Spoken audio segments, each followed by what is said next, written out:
अदानी पर राहुल गांधी ने बड़ा हमला बोला और प्रधानमंत्री मोदी से ही सवाल पूछ लिया। उनका कहना है कि प्रधानमंत्री मोदी अदानी पर चर्चा नहीं होने देना चाहते हैं और साथ ही साथ एक बड़ी बात यह कि अदानी के मुद्दे को राहुल गांधी पहले से भी उठाते रहे हैं, तो अब कांग्रेस इस पूरे मामले को अपने पक्ष में पा रही है और कांग्रेस लगातार इस मुद्दे पर मोदी सरकार पर हमलावर है। साथ ही साथ राहुल गांधी की भविष्यवाणियों का जिक्र किया जा रहा है कि राहुल गांधी 2.5-3 साल पहले से क्या कुछ कहते रहे हैं। खुद राहुल गांधी इस बात के बारे में आज काफ़ी कुछ बोले हैं, तो हम आपको डिटेल में बताते हैं कि राहुल गांधी ने किस तरह सरकार को घेरा।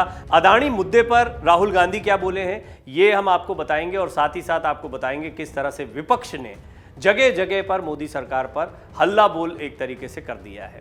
अदानी को लेकर मोदी सरकार के खिलाफ विपक्ष लामबंद भी होता दिखाई दे रहा है, यानी वो काम जो भारत जोड़ो यात्रा के दौरान नहीं हो पाया था, विपक्षी दलों को एकजुट करना, क्या वो काम अदानी के मुद्दे ने कर दिया है? एक मुद्दे ने कर दिया। हालांकि इस पर एक डिटेल रिपोर्ट हमने अलग से आपको दिखाई कि किस तरह विपक्ष लामबंद हो रहा है, लेकिन अब राहुल गांधी भी इस मुद्दे पर मुखर हुए हैं। अदानी मामले को लेकर कांग्रेस के पूर्व अध्यक्ष राहुल गांधी ने केंद्र सरकार पर हमला बोला। सरकार पर हमला बोलते हुए उन्होंने कहा है कि दूध का दूध और पानी का पानी होना चाहिए। राहुल गांधी ने मीडिया से बात करते हुए कहा कि मैं सरकार के बारे में काफ़ी समय से बोल रहा हूं कि हम दो हमारे दो। सरकार डरी हुई है कि संसद में अदानी जी पर चर्चा ना हो जाए, लेकिन देश को यह पता तो चलना चाहिए कि अदानी के पीछे कौन सी शक्तियां काम कर रही हैं। राहुल गांधी का कहना था कि वो 2-3 साल से अदानी का मुद्दा उठा रहे थे पर सरकार नहीं सुन रही थी। राहुल गांधी ने कहा कि सरकार पूरी कोशिश करेगी कि संसद में अदानी मुद्दे पर कोई चर्चा ना हो, सरकार को संसद में इस पर चर्चा की अनुमति देनी चाहिए। इस दौरान राहुल गांधी ने यह भी कहा कि दूध का दूध और पानी का पानी होना चाहिए। सरकार क्यों इस चर्चा से बच रही है? राहुल गांधी इस मुद्दे पर बहुत मुखर हो गए। देखिए, भारत जोड़ो यात्रा के दौरान शुरू से अंत तक उन्होंने लगातार बार बार इस मुद्दे को उठाया। वो ये हम दो हमारे दो इशारों इशारों में कहते हैं। वो प्रधानमंत्री मोदी और गृह मंत्री अमित शाह पर निशाना साधते हैं और देश के बड़े उद्योगपतियों में अदानी अंबानी का नाम लेते हुए इन पर भी निशाना साधते रहे। हम दो हमारे दो ये कहते कांग्रेस ने एक तरीके से अपना एक स्लोगन सा बना लिया। बहरहाल अदानी को लेकर जिस तरह से हिंडनबर्ग की रिपोर्ट आई और उसके बाद में उनके शेयरों में गिरावट आई, फिर सबसे अमीरों की सूची से उनका बाहर होना हो और इसके बाद में फिर LIC और SBI में जो आम लोगों का पैसा जमा है उसको लेकर विपक्ष का सड़कों पर प्रदर्शन, खासतौर पर कांग्रेस का प्रदर्शन करना है। इन सारी चीज़ों ने आप देख रहे हैं कि इसने किस तरीके से कांग्रेस को बैठे बिठाए एक बड़ा मुद्दा हाथ में दे दिया है।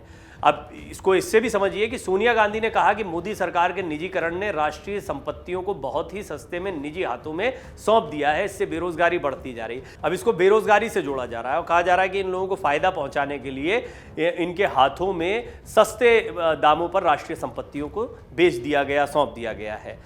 सोनिया गांधी ने यह भी कहा है कि यहां तक कि सरकार LIC और SBI जैसे सार्वजनिक संस्थानों को भी अपने खास दोस्तों के स्वामित्व वाले प्रबंधन कंपनियों में निवेश करने के लिए मजबूर कर रही है। इससे करोड़ों गरीब और मध्यम वर्ग के भारतीयों की गाढ़ी कमाई को भी खतरा है।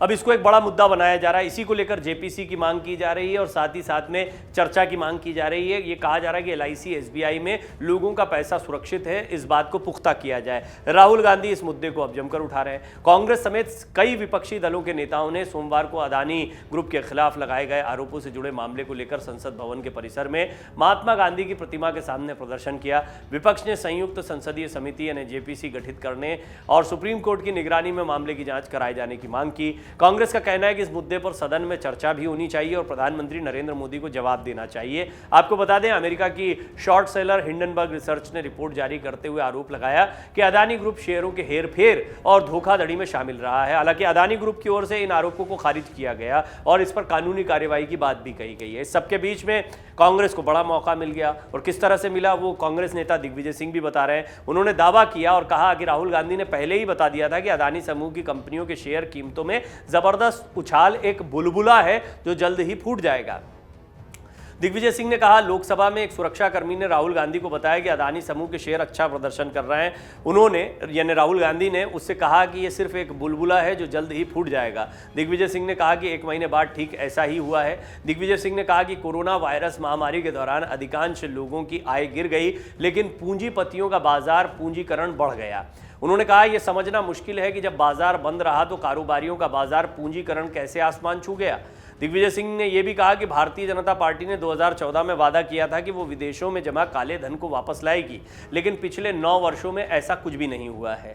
दरअसल 24 जनवरी को हिंडनबर्ग ने एक रिपोर्ट जारी की थी। इसमें आरोप लगाया गया था कि अडानी ग्रुप ने मनी लॉन्ड्रिंग और अकाउंटिंग फ्रॉड किया है। उसने ग्रुप की शानदार बढ़त को कॉर्पोरेट जगत का सबसे बड़ा घोटाला करार दिया था। इसके उलट ग्रुप ने इन सभी आरोपों को बेबुनियाद और झूठा बताया। अडानी ग्रुप पर विपक्ष के हमलावर होने की एक वजह यह भी है कि गौतम अडानी प्रधानमंत्री मोदी के करीबी माने जाते हैं। ग्रुप ने अपने लक्ष्य मोदी सरकार की महत्वाकांक्षा से जोड़कर बनाए हुए हैं। वहीं इस मामले को लेकर कांग्रेस पार्टी ने मोदी सरकार से मांग की है कि इस केस की जेपीसी के माध्यम से जांच कराई जाए। जॉइंट पार्लियामेंट्री कमेटी के गठन की बात पहले भी कही गई है। मल्लिकार्जुन खड़गे भी इस बारे में कह चुके हैं। एलआईसी और एसबीआई में जमा जनता के पैसे को लेकर चिंता जाहिर की जा रही है, लेकिन अब राहुल गांधी इस मुद्दे पर मुखर हो गए हैं। यह तय माना जा रहा है कि अभी ये तो शुरुआत हुई है, इसको लेकर विपक्ष आज हालांकि कई जगहों पर प्रदर्शन की तस्वीरें आई। एलआईसी और एसबीआई के दफ्तर के बाहर कांग्रेस कार्यकर्ताओं ने कई जगहों पर देश के अलग अलग हिस्सों में प्रदर्शन किया। इसकी तस्वीरें भी खूब आपने आज दिन भर देखी हैं। कुल मिलाकर इसको एक बड़ा राजनीतिक मुद्दा बनाया जा रहा है और ये सारी चीज़ें एक ऐसे वक्त पर सामने आ रही हैं जब महत्वपूर्ण चुनाव 2023 में विधानसभा के चुनाव होना है। इनमें खासतौर पर मध्य प्रदेश, छत्तीसगढ़, राजस्थान, कर्नाटक, ये बहुत महत्वपूर्ण चुनाव हैं और नॉर्थ ईस्ट में तो आप देख ही रहे हैं चुनावी बिगुल फूंक चुका है और इसके बाद में लगातार तमाम बड़े नेता जो हैं नॉर्थ ईस्ट की तरफ रुख भी करते दिखाई देंगे। लेकिन कांग्रेस को एक बड़ा मुद्दा मिलता दिखाई दे रहा है। इसकी बड़ी वजह यह है कि ये कोई पहला मौका नहीं है जब अडानी के खिलाफ कोई बात कही जा रही हो या उद्योगपतियों के खिलाफ कोई बात की जा रही हो। लगभग अपनी हर प्रेस कॉन्फ्रेंस में या भारत जोड़ो यात्रा जिस जगह से भी गुजरी, राहुल गांधी इन मुद्दों को उठाते रहे। राहुल गांधी लगातार बार बार, कई बार लगता था एक जैसी बात कह रहे हैं, लेकिन उस समय भी मैंने एक रिपोर्ट में आपको बताया था कि ये इसलिए महत्वपूर्ण दिखाई पड़ता है क्योंकि राहुल गांधी और कांग्रेस का मकसद है कि इस एक बात को जचा दिया जाए लोगों के मन में कि सरकार अपने कुछ पसंदीदा उद्योगपतियों को फायदा पहुंचा रही है। और ये बात जो है राहुल गांधी ने हर जगह पर जचाने की कोशिश की। हालांकि ये कांग्रेस के आरोप रहे हैं और उद्योगपतियों की तरफ से भी हमेशा कहा गया है कि उन्होंने तो हर सरकार के कार्यकाल में कार्य किया है और किसी भी राजनीतिक गुट से उनको जोड़ना ठीक नहीं है, ये एक अलग पहलू होता है।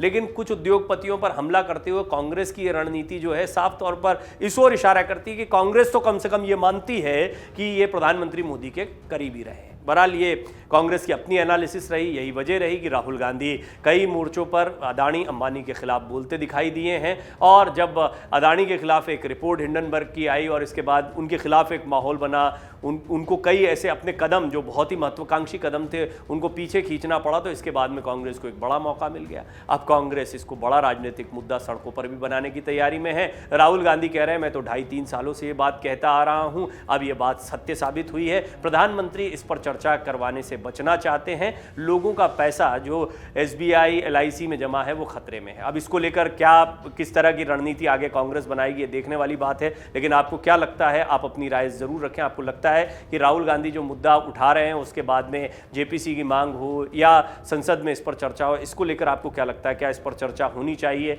और या आपको लगता है कि इसको सिर्फ एक राजनीतिक मुद्दा बनाया जा रहा है, सिर्फ राजनीतिक लाभ लेने के लिए इस मुद्दे को बड़ा बनाया जा रहा है? आपकी राय बहुत महत्वपूर्ण है, अपनी राय जरूर रखें। डाउनलोड करें अमर उजाला ऐप और पाएं खबरें लगातार। अगर आप ये वीडियो YouTube पर देख रहे हैं तो हमारे चैनल को सब्सक्राइब करें और बेल आइकन को दबाना ना भूलें। अगर आप Facebook पर ये वीडियो देख रहे हैं तो हमारे पेज को लाइक करें।